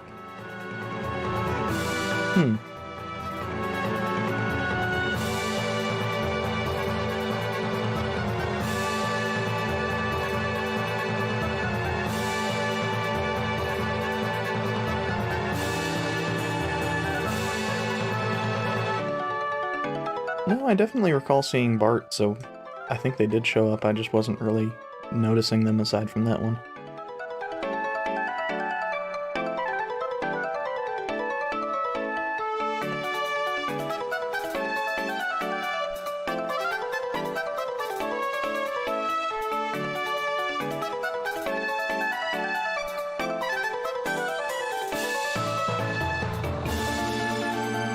I also like that Ven and for that matter Mathia ended up being more important story-wise than they did as actual party members.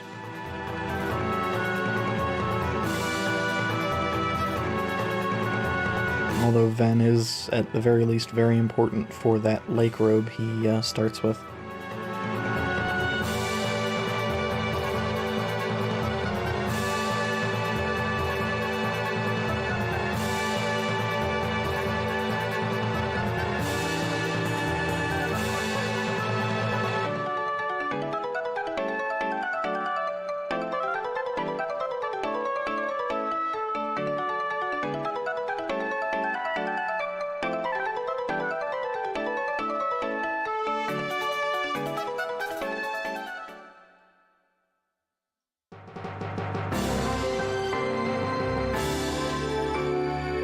And this is not going to be a complete list of every art, but it is going to be all of the arts that I got. My controller turned off, so if I need to... Yep, I need to... Oh, no, I don't. It just goes after a while.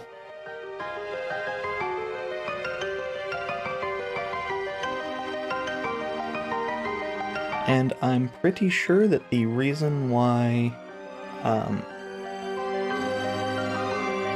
Prim was taking a whole bunch of damage from Xenocide is I think Xenocide is a light attack. Light in this case being SaGa Frontier 2's way of saying things that aren't heat, cold, or lightning, that are still spell damage. And the Dead Stone just neuters the character's defenses.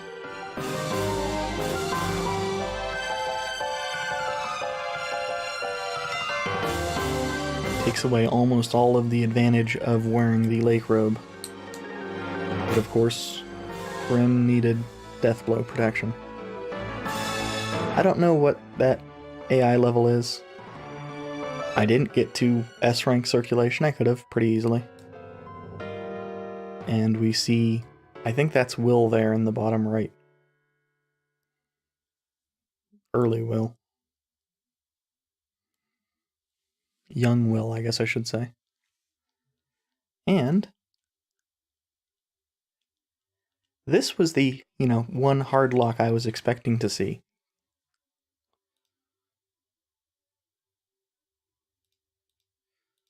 It's the hard lock I was aware of.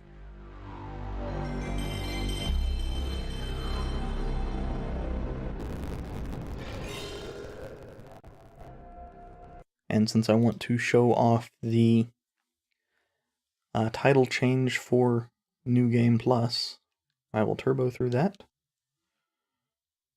And this. Am I not actually on? There we go.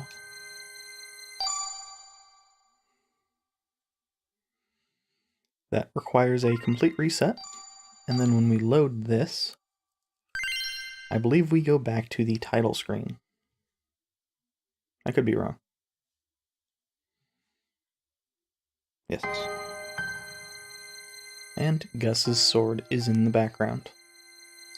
Now if we go to New Game, instead of being sent into the fight scene that starts the normal New Game, we instead have access to every scenario. Last battle as well as last megalith.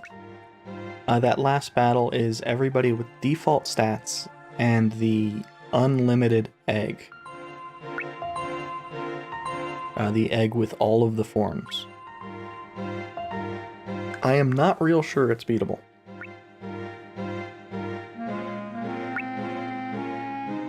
But of course we have access to every scenario we went through. And we can see that there's not a lot that actually happened in Weisland. Or Weisland, I'm not sure which. And I think the Chronicle does not have any of this... Yeah, it does not have any of the Will stuff.